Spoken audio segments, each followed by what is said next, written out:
This is Mariah Famika from Plush, and you're listening to Ken Valdez Approach on Rock Rage Radio. Welcome to the Ken Valdez Approach.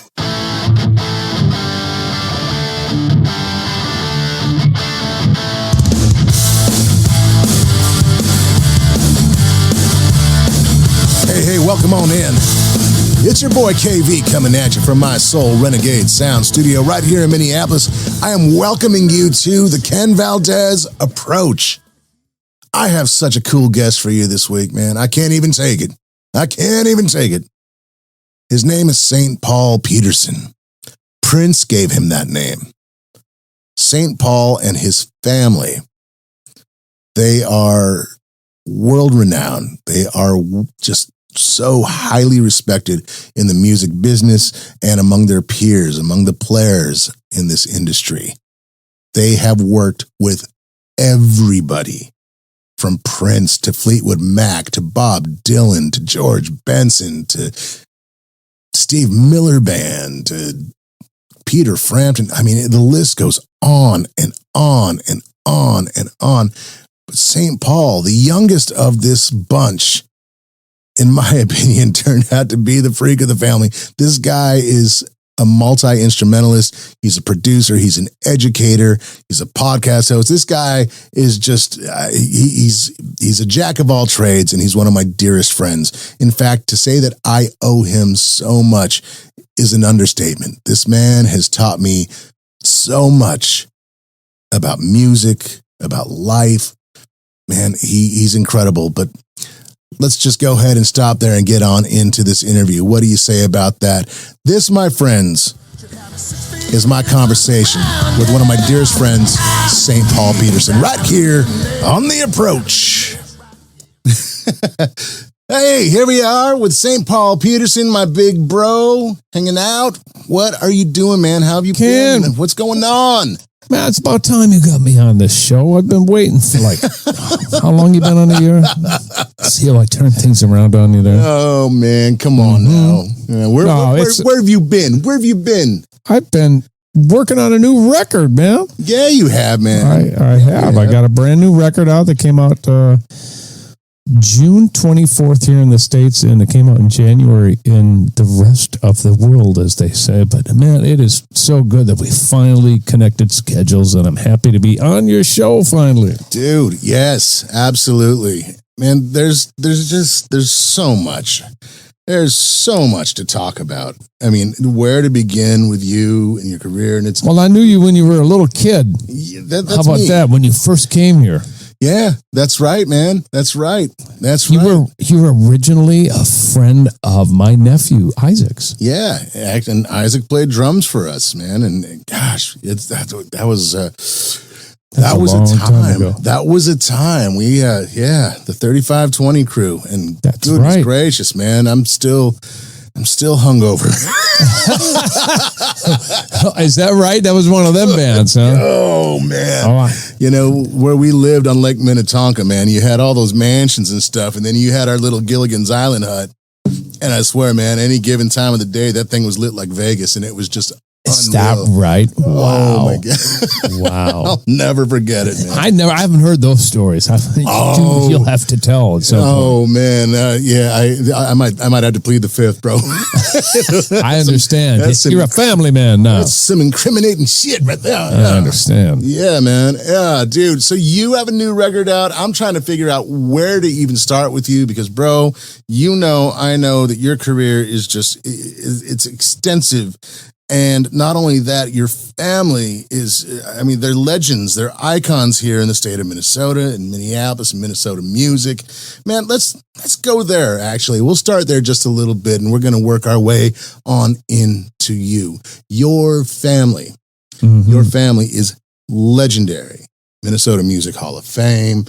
I mean, you guys have played with the biggest names in music and then some. And you guys are probably some of the most highly respected and loved musicians probably on the planet. Everybody that we've talked to, some people here on the show, Dwayne Bailey, for example. I love him, man. Yeah, man. I knew him way back in the day. Oh, yeah. Yeah, man. All those guys are just kind of like, God, these are the cats. These are the cats. Tell us about your family a little bit for the listeners out here. Like, give us a kind of a brief overview as far as the Peterson family is concerned. Well, right now I'm sitting in the basement of what used to be my mom and dad's house. They built it in 1958. This room has seen more rehearsals than any other rehearsal room in Richfield, Minnesota, anyway. But people like Oscar Peterson, David Sanborn, the Steve Miller Band, the family, F Deluxe, members of the Time, Prince's Band. I mean, everybody's rehearsed down here. Yeah. That's all because of Mom and Dad. And they were the top of the top musicians back in their day, in the 40s, 50s, and 60s. That was their prime. And they had a bunch of kids. I'm the youngest. I mean, we all are professional musicians. We all make a living doing this wonderful thing called music, which is, fun 99% of the time. And the other percent of the time, you just suck it up and do it.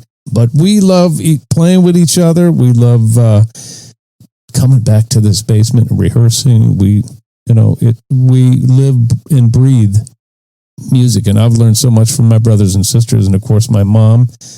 And it's one of those weird, freaky things, Ken. They're the most incredible musicians on the planet. They just happen to be related to me. Right. It's really the truth. No, that's the God honest truth, man.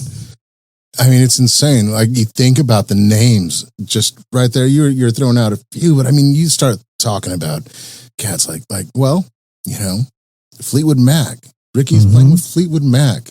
That's a big gig. That doesn't suck. That doesn't suck at all. That's right? a big gig. Yeah. That's an okay gig.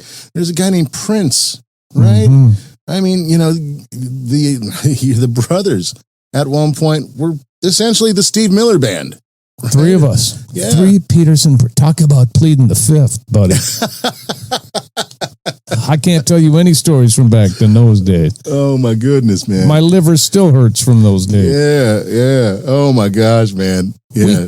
We've been so lucky, man, and most of all blessed to have the talent and the love that we have for music and each other. It's kind of crazy.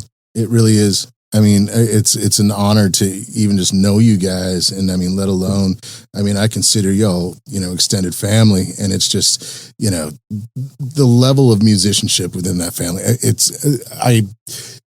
I can't say enough about it, and there really are no words to explain it. It's an experience, and anybody that knows this family is going to know exactly that. It's an experience it defies logic. It defies it's I've never heard it put like that before, but I like that. It's incredible, man. You being the youngest, right, and knowing your family and knowing how incredible they are. How was it for you growing up in a household like that? I mean, and you turned out to be like, just I don't even know how to put this. In my opinion, and I say this with love, you're the freak of the family, man. Oh my God. You play how many instruments? Let's go here. How many instruments do you play, man? Oh, dude, I don't know, 5 or 6, something like that. And you're just, again, you're proficient at all of them. You're so good, right? Well, thank you, brother. I never get bored, that's for sure. There's always something to do. And yeah, but I mean, how was that to come up, with that family and to get your musical upbringing? And let's start there. Where did you discover this? Obviously you were born into it, but how did you come about to getting, your skill? I didn't have a choice. Are you kidding? Being the youngest of all that, that's what I thought everybody else did. I thought all my friends had musical families too. And like, I know Linda in a lot of interviews have said, she would say to her friends, well, what do you play? And that's really how we felt. We'd go down the street and we'd be like, what do your parents play? Or what instruments do you play? So we all thought that everybody had the same life that we had. We didn't realize how special it was until we, got to a certain age. But I can tell you the trickle-down theory is a real thing. Having this household full of different kinds of genres of music, from rock and roll, but primarily black music.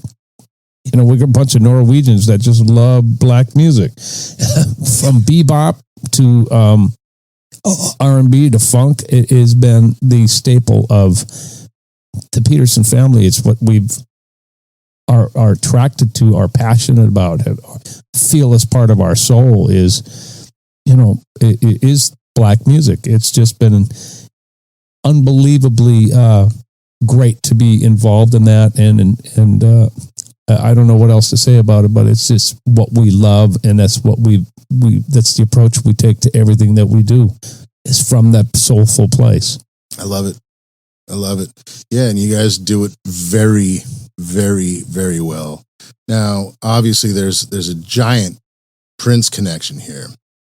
Yeah, a little one. Yep. Yeah. You, I mean, between the brothers, obviously, and I mean, well, you were in the time. You were in Purple Rain, dude. If anybody doesn't know that, this cat was in Purple Rain. So you were How crazy there. is that? Dude, well, I was. How old were you during Purple Rain?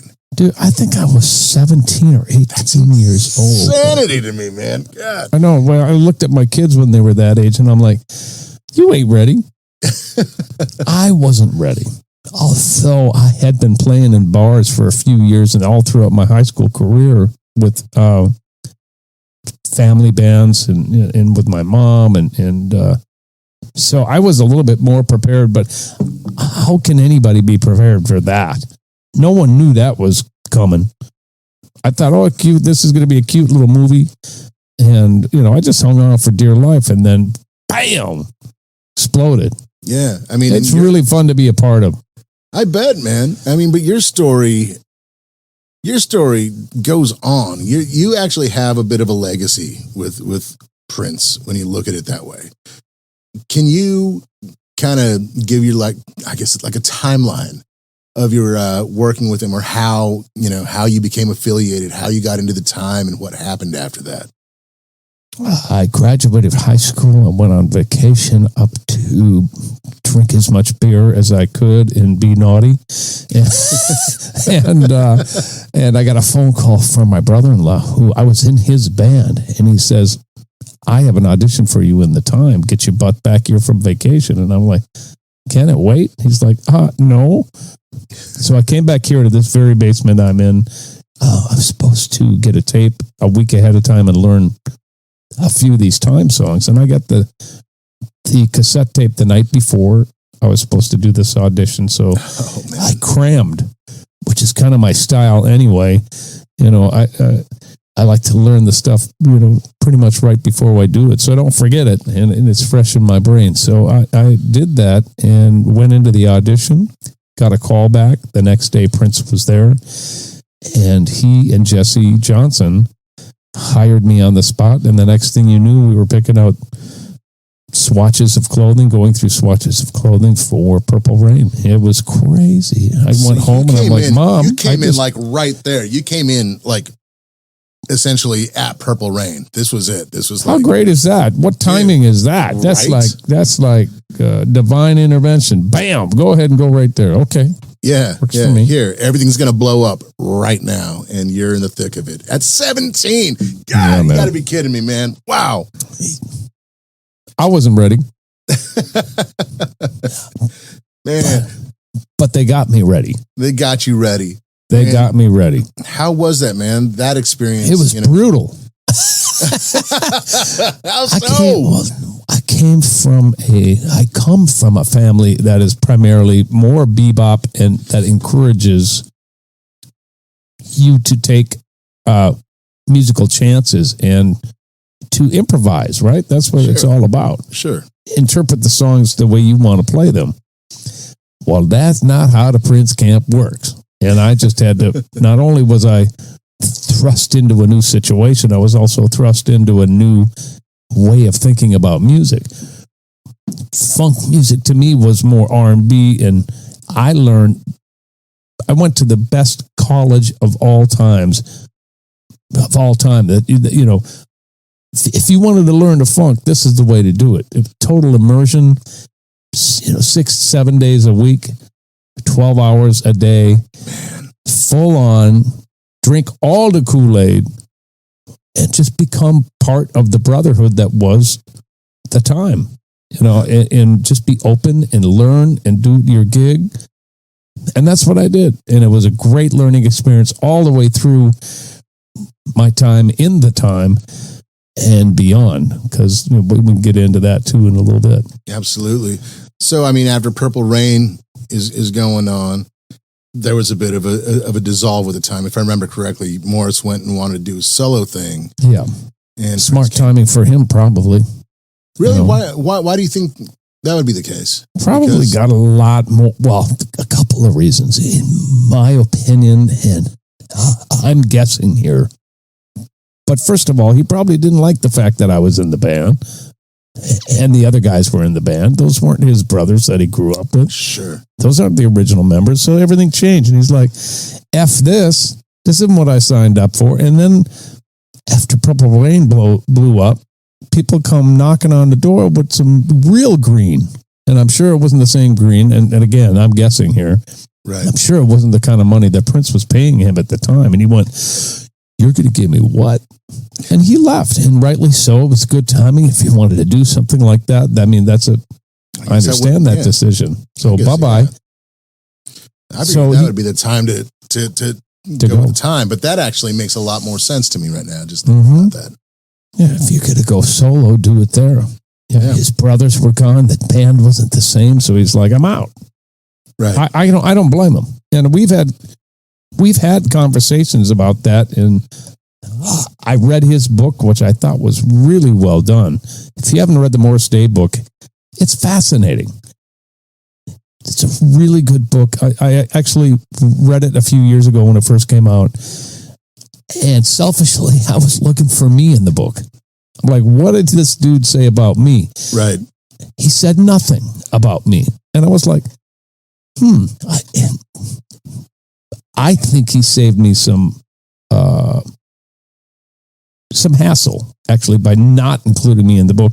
Because what's he going to say? He's going to say, these 3 new dudes came in the band and ruined the whole thing for me. So I went solo. So I think he spared me. One of them was 17 years old. But, I actually wrote that to him in an email. And I said, dude, I think your book was great. It was nice to hear your version of this. Because we haven't really kept in that great a touch. But he's got a fascinating story. And it's cool to be a part of it. Yeah, absolutely, man. Absolutely.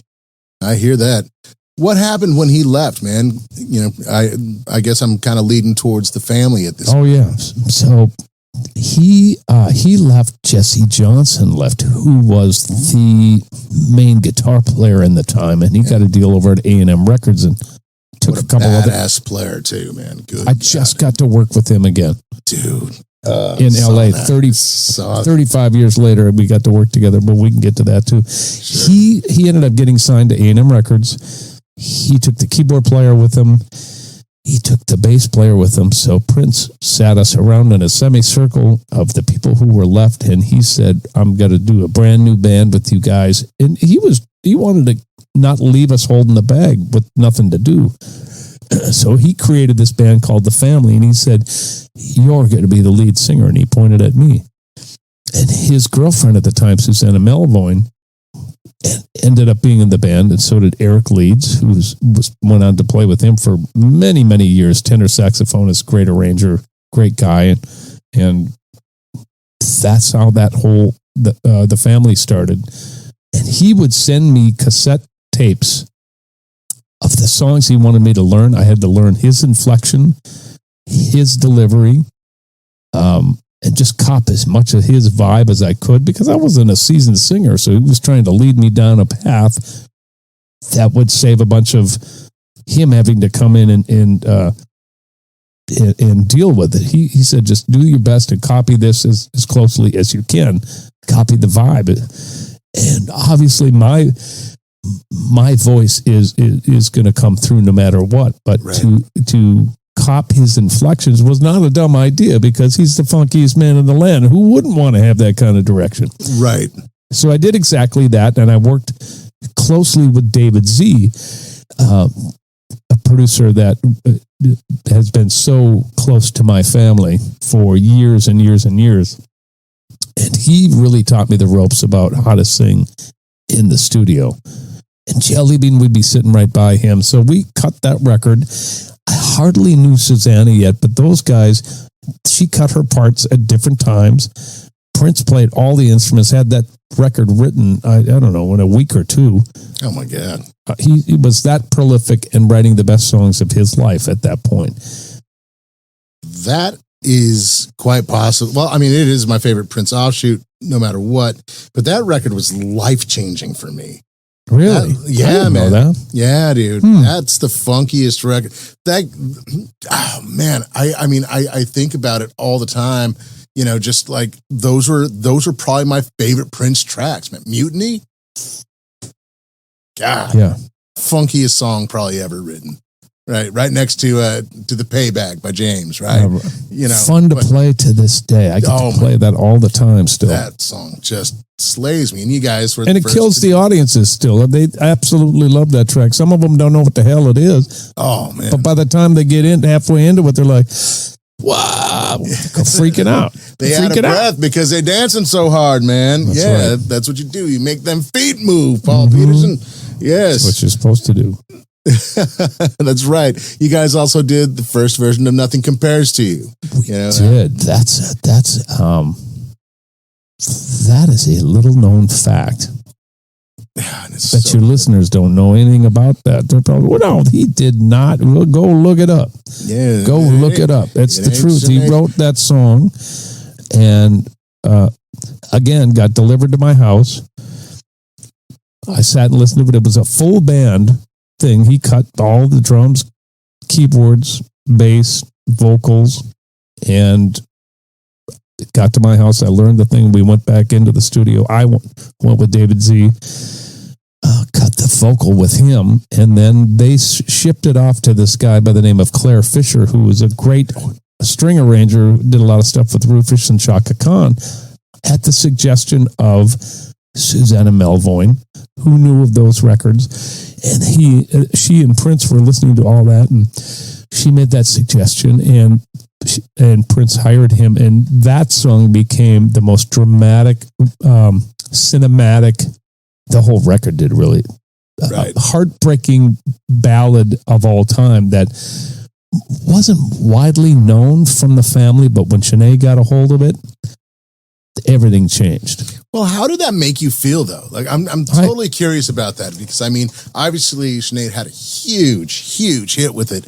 And again, there's the family, baddest band in the land, as far as I'm concerned. And you have this cut. Yeah.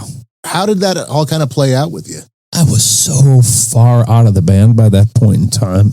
I was driving up the street, probably 4 blocks from here, when I heard it on the radio for the first time. I pulled over to the side of the road and I went, what in the F is going on here? Who is this chick? Who's singing my song? And I didn't like the groove. I didn't like the production. I didn't like any of it. I mostly didn't like it because it wasn't me.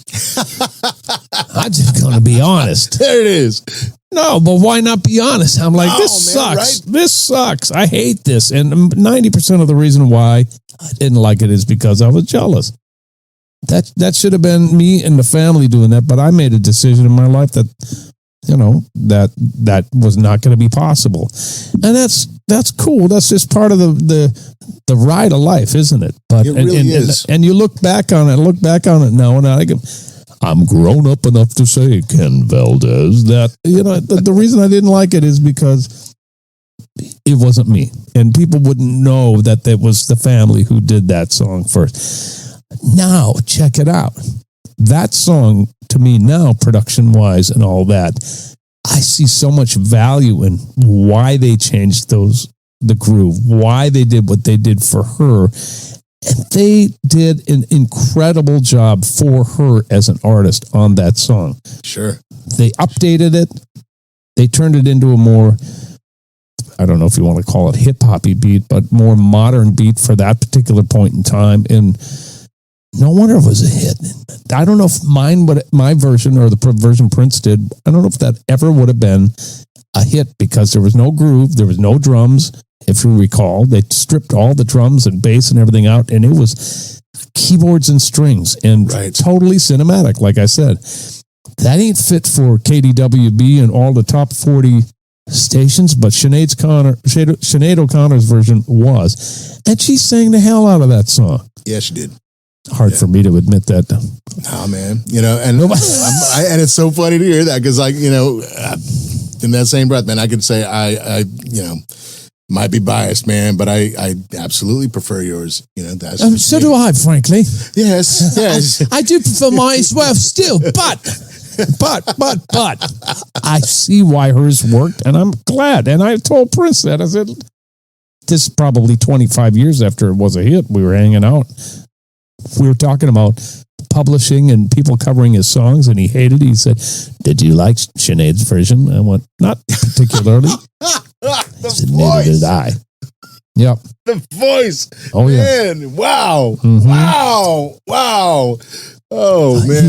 I said, but legally, anybody can cut those songs. They should change the rules. They should change the rules and have us be able to give permission on who can cut our stuff. Because I said, well, look, people have covered a lot of your songs, and the majority of them are terrible. That's like covering a Prince song is like covering a Stevie Wonder song. Yeah. Don't do it. Do not do it. And here I am. I've covered Prince and Stevie Wonder songs, so I don't follow my own direction. So I don't listen well. Oh, man. Do what I say, not what I do. We're going to take a short pause from my conversation with St. Paul Peterson to tell you about our new Patreon page, www.patreon.com/Ken Valdez Approach. Now, we had a Patreon page that got lost for a little bit. We got things back. It's up and running, ready to go. So when you go over there, you're going to find some older content that is exclusive only to our patrons. We're getting ready to go ahead and put out some brand new content as well. At this point in time, there are no tiers. Everybody is welcome to whatever they find over there. And I'll tell you, there's going to be exclusive stuff coming your way very, very soon from my guests, from the show. We got merchandise that's about to drop, and it's only going to be available to you that are patrons. Right? So go over there, check it out, lend a hand. If you dig this show, that is how you can show some love. www.patreon.com/Ken Valdez Approach. Man, we appreciate it more than you know, and it helps keep this show going. Speaking of which, let's get back to this show. Let's get back to this interview with my friend St. Paul Peterson right here on The Approach. Things went down, you and Prince had a falling out of sorts, but you guys, reconciled and stuff. And we did. I mean, just to kind of put the bookend on your time with Prince, what did he mean to you as far as, just who you are as a person and as a musician? Wow. Great question. I hate you for asking that.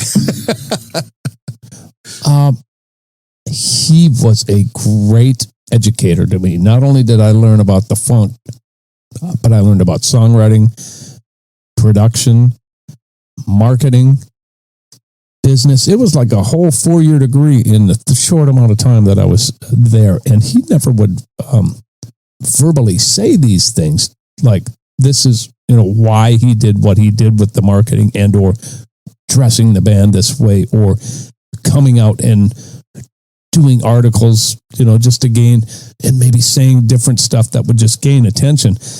He was very strategic about every single thing that he did, meticulously so. And I was sitting back and I was a sponge in those days and I learned so much there. Musically speaking,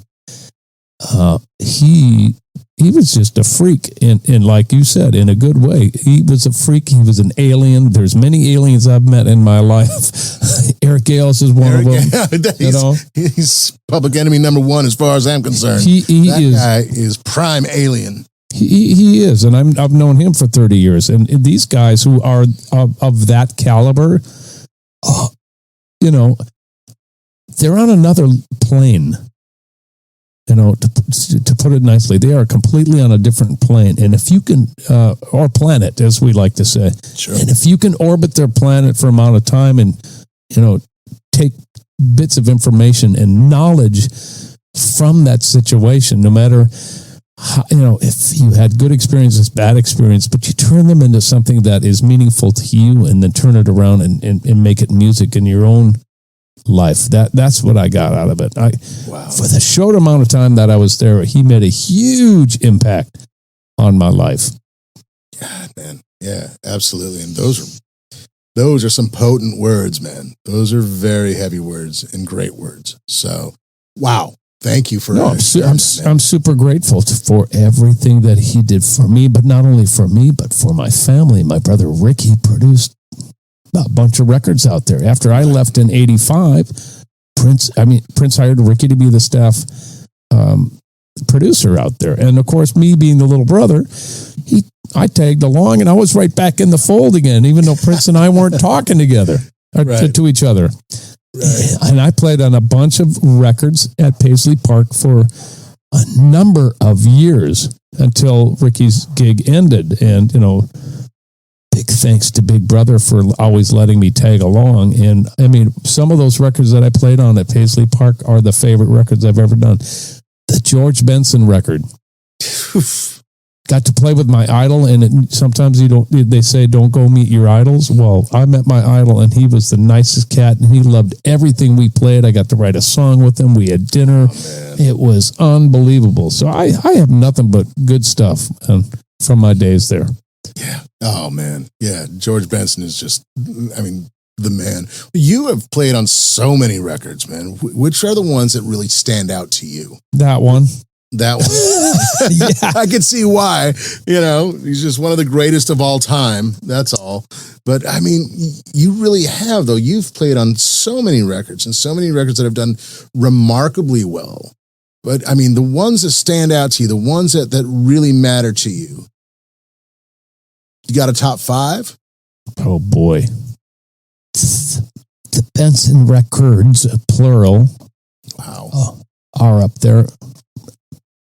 I would say every Peterson record that I've ever been involved in, whether it be my brother Ricky, who's, he's my mentor as a producer and the way records are supposed to sound. His records that he involved me with 30 years ago, and he produced my first record. So anything he was involved in, those stand out.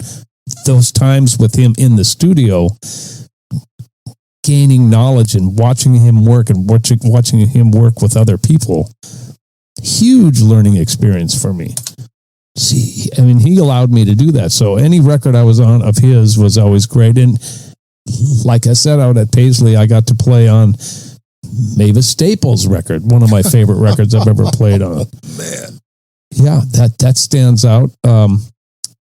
Peterson Family records, the Christmas records that we've done together, playing with my mom, who was the most brilliant jazz pianist. And I get to sit back and play my first instrument, drums, and, watch my brother Billy on the upright, who's probably one of the finest upright players on the planet. Yes. Those memories and those experiences have shaped and formed me into just and made me so grateful. Those records are probably my favorite, and I like a couple of mine too. Those are memorable. Yeah. Making my own records, learning about the business, learning how to produce myself, and finally, if you really want to get into it, man, finally figuring out who the hell I think I am with this record. I think it took me 40 years to not care what other people think and put out the record that I wanted to put out. And it's a hell of a record, man. And tell us a little bit about it, man. Let's go there. Let's go to your brand new record. Well, Ken, it's all over the map. Well, tell me about it, man. Now, man, it's a killing record. Thank you, buddy. It is you.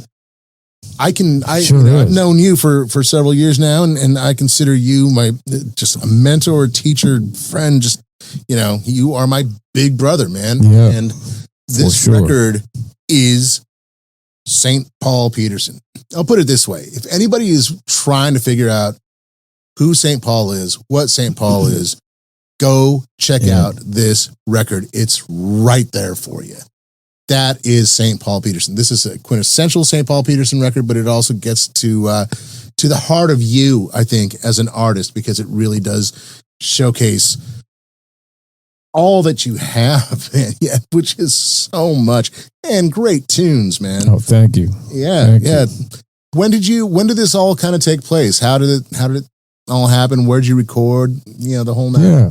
So I started this record, I would say, 3 years ago. I actually put out a couple of singles that are on this record. I thought I was going to keep putting out singles, one every quarter, one every 6 months or something like that. So I think I started with You Got to Love, which is a song I wrote with my nephew Jason up on the north side of Minneapolis in his lab, or studio as we call it. He's always been the one who's encouraged me. Uncle Paul, you got to get back in, man. You got to do some of this funk. Come up to the north side, come up to the hood, and let's get you back on track. Because, sometimes I'm so busy doing other things. Occasionally, I'll put everything, not occasionally, I will put everything else before myself. Family, which is fine. I mean, that's who I am. But he is the one who said, come on, let's do this. So we started with that. Then I cut a couple of other songs as well, Something in the Water with Oliver Leiber, which is one of my favorite songs on the record. And then I got a phone call from a friend in Germany who has a label called Leopard. And he said, Paul, this is during the pandemic, he said, I want to take those 2 songs that you have, but I want you to record the rest of the record. And so I did. I was ready, and we had some downtime during the pandemic, and I just wrote. I didn't care what was coming out. I'm like, okay, what are we going to do today? And sometimes it'd be rock, sometimes it'd be funk, sometimes it'd be R&B, sometimes there'd be some bebop overtones. And really, if you know me, I like all that stuff, and I've been lucky enough to be able to tour with all those different kind of genres. And the entire time for the rest of my career, it has been crammed into my brain to not confuse the audience by putting multiple genres on the same record. And I just went, that's the dumbest thing I've ever heard. And it took me this long to actually finally just be me on this record. So you're going to get all the things that I do. And as long as you do it authentically, which I hope to think that I do, then just go for it. And I finally gave myself permission to do that. And so you get a bunch of different sides, and it takes you really on a journey from beginning to end. Yes. And it's on vinyl, and you can actually look at the art. Look. Oh, yeah, I can't show you. It's over there. I can't get it right now. It's back there. Yeah. You guys got to check this out, because it really is quite the record. Probably my favorite release this year. And man, it really is you. If somebody wanted to get to know St. Paul Peterson, not just the music, but the person behind it, man, this is such a great way to go about doing that, man. So yeah, good on you for this record, because it's exceptional, bro. Thank you. Thank you very much. I love you, but I'm being absolutely straight. I love this record. Thank you, bro. So good. I'm very happy with it. I think it turned out really good. Yeah, man. I do. I'm proud of it, As you should be, man. As you should be. Are you touring in support of it? We're doing some spot dates here and there. We sold out a club called Vibrato in California around that 15th or middle of June. Then we came back here and did 2 shows at the Dakota. Looks like we'll be doing an outdoor festival in September at the Canterbury Park.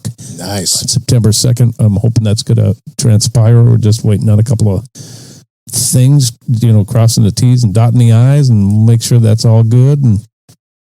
But that's where we're at right now, and we're hoping to tour in Europe next year. There's a little backlog because of COVID. Right. The clubs are booked, So they definitely want me to come over and do that. And I love playing, man. I'm playing with the Minneapolis Funk All-Stars, which is a really great band of alumni from Prince, Jimmy Jam, and Terry Lewis, different conglomerations of those bands. And we put them all together and make one good one. And we are continuing the Minneapolis sound. And we want to keep spreading that great music. We do songs by Prince, The Time, The Family, originals, of course. We're having a ball, and it's one of the best bands I've ever been in my life. You have also worked with many artists. You've toured with many artists. Are there particular artists that you really have enjoyed touring with? I mean, this is the feather in the hat, or these are some of my favorite times, anything like that? Well, being on the road with my brothers in the Steve Miller Band, I don't know how you playing the Hollywood Bowl. How do you get better than that, Ken? Man. Playing Red Rocks with my family. Right. Forget about it, huh? Yeah. That's the best. I mean, really, playing in front of the Grateful Dead for 100,000 people at Shea Stadium with my family. With your family. Yes, it's all about family with me. I mean, there's been other gigs. I mean, it was pretty fun to play Carnegie Hall with F Deluxe. God, and right. being able to call my mom and say, Mom, I played Carnegie Hall. You know, that's pretty cool stuff. Those gigs stand out. And honestly, these little gigs that we do with my family here every single Christmas, we've done them for 30 years. We get together for a week before our concert. We eat, we rehearse, we bond, we love on each other, and we make some really good music, and we don't put too much pressure on ourselves. So it's a hang. It's like the audience is in our living room, and we have a ball. We do it every year. It's called the Jam Before Christmas. Yeah. And those are the gigs that stand out. And I can't go without saying Donny Osmond. He's my big brother. He is. I think I've ruined him. Yeah, he was this nice little Mormon boy, and then I started up. He and I hit it off so well, and I'm burping and farting and doing all sorts of stuff, and I'm like, I end up living with him. He and I are pretty darn tight, and I just love him to pieces. And he took me on the road to Europe, and we played castles, and did a beautiful concert at Edinburgh Castle that I'll never forget, that Julie got to come to. Man. Well, you were also his MD on his show, right? I was not the MD. I was only the bass player. You're only the bass player. Which was great for me, because that was way too much pressure. I didn't want that gig. I was his MD on his tour, but not on the TV show. Yeah, well, that TV show, there was a clip that came out not too long ago, and somebody had brought it up to me, and it was Little Richard. Yes. That blew my mind, because his interview was so heartfelt, and then you guys were just on the spot playing Little Richard tunes with them. We got to play with Little Richard. How cool is that? It's unbelievable. I played with more legendary people on there. Glenn Campbell, Robert Palmer, so many people. Reba McEntire. I can't even think of. I think that Justin Timberlake was on. Britney Spears was on. Before they were huge. Right, man. And Brian White was on. Brian McKnight was on. I mean, hundreds. Stevie Wonder was on. I got to play with Stevie and Greg Fillinganes back in the day. Oh my God! And now Greg and I are friends. Right. He was actually going to do the gig in LA with me in January that I had to cancel because I had COVID. I'm like, Greg Fillinganes, you said yes to me? And for those of you who don't know who Greg Fillinganes is, he played on all the Michael Jackson records. Yes. He's played on all the hits that Quincy Jones was a part of. He's just a monster, and what a great soul. Oh, man. Yeah, he's one of those guys that kind of freaks me out. He's one of those musical badasses, man. Mm-hmm. I've seen him with Stevie. I've seen him with Toto. I've seen it. He's ridiculous. He's one of those guys, which says a lot about you, my bro. You're one of those guys too. Oh. And I love it, man. You got that respect from those that you respect, right? You have that thing that where, you know, people just, they love you, man, because of what you do. And you're a good guy, man. Yeah. Yeah, absolutely. That's all we can hope for, right? At the end of the day, that's all you want is respect. That's it. Right. Then you win. That's the lottery right there. Throughout this entire career of yours, if it could be summed up in one song, what would it be? Oh, boy. Does it have to be one I wrote? Not necessarily. I was going to say, has it even been written yet, you know? Man. There are songs that are incredibly important to me for reasons that probably go back to my relationship with my wife. You know, songs I've written for her. Don't Turn Away is a song I wrote with a great songwriter by the name of Rick Barron that I wrote 25 years ago. That is incredible. And it really speaks to my relationship with her. Now we're married 32 years. I wrote her a song on this new record that just talks about where we're at in our life with our kids grown and moving away and how the groove just gets deeper. It's all really based on love, man. That's it. If I had to pick a song, I sing a song at my daughter's wedding. It's a song that my sister Patty turned me on to by Michael Ruff, who was actually on Funk Friday 2 weeks ago. All right. He wrote a song called I Love You More Than You'll Ever Know that is so simple and so beautiful. That is one of my favorite songs, and I'd say it would mirror my life. It's all about love. I can't get around anything else other than that. It's all about love. You also taught me something a while back. This guy has taught me more than probably most anybody. It's all about the hang. I get that from my brothers. That's true. Tell us about that, man. What does that mean to you? The hang is investing time in friends and projects and helping out, man. I mean, I remember, well, you helped me out, actually. I was an instructor at a music college here for two different music colleges here over the course of 17 years. And I was running this one particular music college, and I was running a production class, and I called you and I said, Ken, why don't you come in and let me produce a song on you for this class? Well, you said sure. And that turned into us writing together. Yeah. That turned into not one song, but I don't know, half a record or something like that. Yeah. And we wrote some incredible stuff together. And that, my friend, is the hang. Yes. Sometimes there's money involved. 90% of the time there's not. And there's better value when there's not money involved. Right.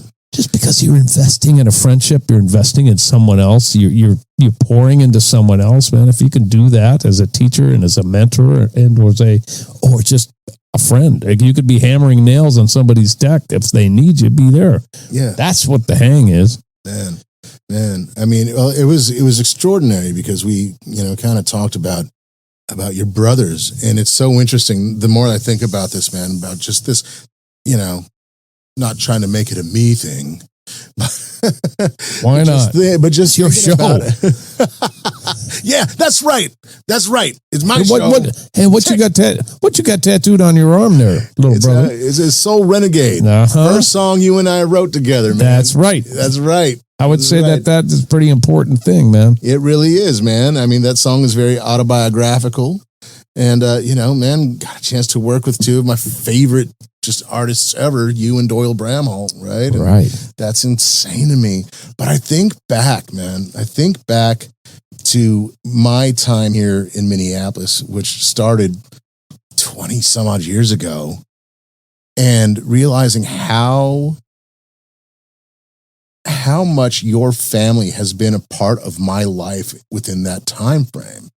Because when I started, Ricky played keys on my record, Every Little Lie. Oh, right? Wow. Jason and Billy were going to be in the band, and we had 3 or 4 rehearsals. I remember No that. way. I didn't know that. Yeah, we had about 3 or 4 rehearsals, and man, and then Jason got the Michael Bolton gig, and Billy ended up going back out with Steve Miller, who he was with Steve Miller for like 30 some years or something like that, right? Almost 30 years. 25. Yep. God, that's crazy, man. So he had that going on, and then there was Isaac, obviously, right? And he was playing drums. And then all these years later, here we are again, working with you. I'll tell you what, man, one of the most amazing things that I think I've ever experienced in my life in a studio, anywhere. I tell this story, every now and again. You and Ricky were in the studio and we were working on a song together, right? And Ricky is playing keys. And this is one of my songs. I'm trying to remember which one it was. Either which way, you are on the board and Ricky is playing B3.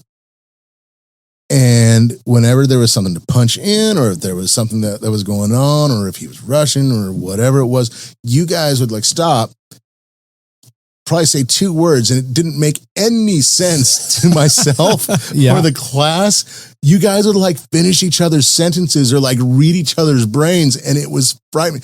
Yeah, hey, that one part. Oh yeah, man. Okay, cool. Yeah, okay. Duh. Oh yeah. Well, that's all those years doing records together. Oh yeah. Man, it was like you guys had your own language, and it was just everybody that was in that room was just dumbfounded, jaws on the floor. Everybody just looking at each other like, "Are you getting this?" I wish somebody had that recorded, and God, I'm assuming that somebody probably does somewhere. Who knows? Who knows? That needs to be seen and heard, because it's incredible, man. Like just that bond that you have, and I really do like bringing it back to family, because that really is so important. Yeah, well, it's weird. I mean, my family's weird. We really actually like each other. And I always thought every family was like that, but evidently that is not necessarily the case. So we, especially at the age we are, we don't take any of that for granted. Right. We don't take each other for granted. We groove. That's what we do. We groove on stage. We groove in the kitchen. I love it. Speaking about grooving, you've been doing this thing every Friday for how long now? How many weeks is this? Funk Friday is like, it's a staple for me now. And tell us a little bit about that, man. Funk Friday. Every week. We're on episode 124 right now. That you're going to be on, by the way. Oh. Whether you know it or not. You haven't made one yet because this is the right one. I think this is tailor-made for you. Oh, man. So it is a 1-minute piece of music, 1-minute piece of funk. And it came about, I was in New York City about to play the Iridium, and we were in a rehearsal hall, and I had an intern who works on my podcast called Music on the Run. He was in college. His name is Jake Miller, and Jake said, "Why don't you do a weekly thing like a jam or something like that?" And I kind of looked at him and I'm like, "No, that's a lot of work for me. I don't feel like doing that." I was being old and didn't want to conform. And then I went, you knucklehead, why do you hire these interns if you're not going to listen to them? So I listened to them, and the first one was a handheld camera. My long arm of the law hanging out there, getting a little funk jam, hammering on bass notes as I was moving the camera around, and that was Funk Friday 1. Fast forward to, where we are today. Over the pandemic, the reason we did this, and the reason I did this, was originally to get people to go from my page to Music on the Run, my podcast. What it has turned into is this goodwill love fest, if you will. Basically, we are putting this music out just to get something good on the internet, something that isn't politics or things that divide us or separate us. Right. As you know, Ken, the music is the great connector, the great healer. And I'm like, dude, what am I going to do during the pandemic? I'm going to keep this thing going. And it's turned into having Earth, Wind & Fire, the Brecker Brothers, Hall & Oates, Toto, so many different people on this thing, and they were all free. And I just asked them, and they 99% of them said yes. Probably. And you want me to do this? Yes, I do. Hell yes, I do. Right. Come on now. Yeah, all right, man. But literally, we put it out every week, either on St. Paul Peterson on Instagram or Music on the Run podcast, both on Instagram and on Facebook. So go check them out. There's some really fun moments on there, and we get some great help from Davide Razzo, whom you know, who's my producer for the podcast and does a lot of mixing for Funk Friday. And Emily Turner, who's our newest intern, she has come up with some great visuals for putting all these iPhone videos together that have sent to me. So just to tell you how it works, I write a song on a Tuesday, like today. I send it out to whomever I think would be good to play on it. They replace my parts. They send back their parts to me by Thursday with an iPhone video. I mix, and I have Emily edit. We put it all together, and we put it out on Friday. And that's Funk Friday. Wow. I can't wait, man. I'm excited about it. Thank you for even considering me for it. Heck yeah. Oh, my goodness. Oh, my goodness. Just be you, man. That's what we want. I'm all about it. That's all I can be, my friend. That's that right. is something that you've taught me. You started talking about Music on the Run. Tell us about that podcast. We're on episode 58. I was doing 2 a month for the first 2 seasons, and since I've been so busy with the new record and other things that I'm doing in my life, I've gone down to 1 episode a month. We've had everybody from Steve Miller, from the Steve Miller Band, on to Kevin and Michael Bacon, Debbie Gibson, members of, I'm going to forget, Earth, Wind & Fire. I wish I had the list in front of me. I know we have Dr. Steve Cole on, I just finished a incredible 2-night stand with him in Minneapolis at the Dakota, a killing jazz saxophone player and great educator of the next generation of creators that are coming up over at St. Thomas College here in Minneapolis, St. Paul. Brilliant guy who has some great ideas and really thinks that the music business is going to be fine with the next generation that's coming up. He thinks we're in good hands. So I'm like, do tell. So that's going to be that came out today. Oh, wow. I'm looking forward to hearing that. Yeah, it's really informative. He's a brilliant guy and a killing saxophonist. Yeah, and I mean, just the whole premise of Music on the Run is really cool too. Kind of give us a little background on it, if you will. Yeah, so I am a runner. That's kind of how I keep my head together doing 1,000 different jobs. Although I've been taking a little bit of a break this summer just with a couple injuries and things like that. What running has done for me, I wanted to pass the word along about how musicians stay in shape while they're on the road. What do they do when they're on the road? How do they keep physically fit? What are their routines? How do they keep their families together? How do they keep their businesses together? All those different things. And the amount of stories that we've gotten out of so many different people has been amazing. So we've got a great collection. I was thinking Lenny Castro from John Mayer's band, Nathan East from Eric Clapton's band, Sonny Emery from Clapton's band. Just incredible musicians. Some stars, some not stars. Some stars in my eyes, I'll tell you that. Yeah. But they're all telling their story. They give their background about it, but a lot of it's been geared to how they deal with the stresses of the road. And it's been a great experience, and we aren't stopping. We're keeping going, man. And that's such a good thing, man. I keep thinking about just that concept that you have, just because, for those that want to know a little bit more about what it's like on the road, it's a great way to introduce it to them. Yeah. And also just, the people that are actually doing it, the guys that are actually out there doing it and performing and stuff, and just how, like you said, how do they stay sane? How do they maintain, health? How do they maintain a family? How do they keep the gig? Right. How do they get the gig? But more importantly, how do you keep the gig? And that's the truth. I love it, man. What do you have coming up in the next, in the very near future? We're releasing Break On Free on the 29th of July as a single. We brought the record out probably 2 weeks ago, but we're releasing, focusing on singles. That's super important. I'm doing that. I'm doing a lot of work up at my church, which is really important to me these days. Doing a lot of that and just grooving hard with my wife, just hanging out, staying by the pool. It's 100 degrees here, man. We're trying to stay cool. It's hot. It's too dang hot. And it's hot too. And I'm playing with some great people. I've been having so much fun with the Minneapolis Funk All-Stars. Again, we're doing another gig coming up in September and looking forward to doing a bunch more. We're going back to LA. We did so well. They offered us a couple nights there. Beautiful. Trying to expand all that, go up to San Francisco, maybe play Yoshi's and sure.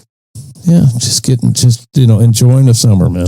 Indeed, man. Indeed. So usually at the end of the show, man, I throw these rapid fire questions. So it's just, you don't think, you just go. You just go. You just go. Go for it. All right, man. For you, gosh, this is a tough one, as far as I'm concerned with you, because I know you and you are a jack of all trades, man. And it's just, this is a different one. So I'm just going to go here. Top 3 desert island records for you. Asia, Steely Dan, Fulfilling His First Finale, Stevie Wonder, and Kinda Blue, Miles. Wow. If there was any artist alive that you'd want to be touring with, who would it be? Stevie? Any Stevie artist Wonder? That's passed on, who would you want to be touring with? Oh, Prince. I never got to play in his band. Man, wow. That's heavy.